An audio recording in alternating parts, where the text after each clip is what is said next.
you're not into the whole rapture thing, but in fundamentalist Christianity, it's very big. And back in May, Christians it was supposed to be the end of the world, right? Do you remember that? I was in Oakland, and there was a convention there, and I was at a rapture party, and there were a bunch of us that tried to get raptured. We all at 6 o'clock. Mr. Deity, do any of you know Mr. Deity? Well, he was there, and so there were a group of us that all tried to get raptured. We all at 6 o'clock, we all jumped, and we filmed it and everything. It didn't work, but anyway, there are lots of people that have told me that as children, this was terrifying because every time they couldn't find their parents or something, they were scared they got left behind. And so they would feel totally abandoned. And what I just told you a minute ago about how you don't survive if you're left alone. I mean, you put a baby out by itself, it doesn't survive. So abandonment is your core fear, right? So all this stuff is really horrible. It's just as bad as fearing you're going to go to hell. So, waking up and thinking that you're going to go to hell and screaming. Okay, withholding information is also abusive. Controlling and restricting development. If you grow up and you don't have normal information, you're not told, and I'm talking about educational things that you need to have, like science, but also just developmental things like sexual information, or appreciation for your body, or social information, how to relate to each other, or basic knowledge of critical thinking, or how to express your feelings. These kinds of things that allow you to become a functional human being. So even if you reject your religion and your theology when you get to adulthood, you're still missing a lot that would equip you for life. And that's abusive too. Okay?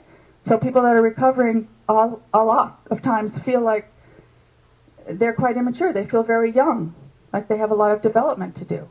So those of you that have been talking to me about all the information that you were not given growing up in Mormon households, that you had to search for, that was wrong too. To put you in that position where you had to search for basic truth, basic information, just to function normally.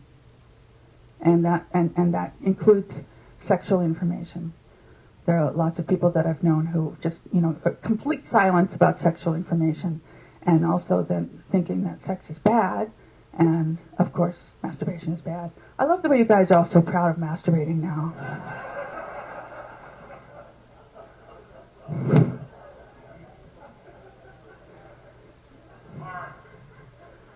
Yeah, it's so great. You're proud of masturbating. You're proud of drinking. It's lovely. Yeah.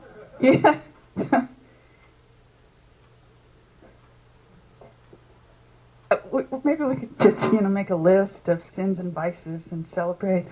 But anyway, I do a lot of sex therapy, and I've heard many times of people on their wedding night not being able to function, or just after suddenly it's okay, you're married and suddenly you're supposed to turn the switch on, you're supposed to be a sexual being. Well, maybe it doesn't work like that. Maybe you've spent so many years killing off your sexual feelings that it's kind of hard to function, and that's really sad, and that's, I think, totally wrong. You have a total right to be a fully sexual human being. But you can recover. It's built in. It's built in. Don't worry. Okay, where are we? All right. A comparison can be made, I think, to domestic violence, where It's very, very hard to get away, and like I said, with the climbing out of the muck, climbing out of the slime. This is true, very true in fundamentalist Christianity too, where if it's not working for you, you're the one that's not doing it right. Is that true in Mormonism too? Well, I remember very clearly, and you know what makes me really sad? I can look back at my own diaries when I was a teenager, because when I was a teenager, I was very, very serious. And those of you that took your religion seriously, you tried really hard. You wanted to be devout. You wanted to do it right, and you were seriously wanting to be close to God, and serve Him, and win others.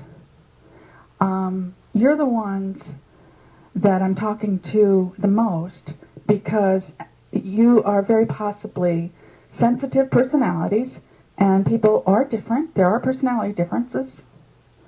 Obviously, you would have environmental differences too, but people are also different from birth, temperamentally. And some of us were emotional and sensitive from the beginning, and we tried really hard. And so being disappointed was even more of a letdown and hurt a lot. Like I said, to lose my lover was pretty big. But like a domestic violence situation, if it's not working, and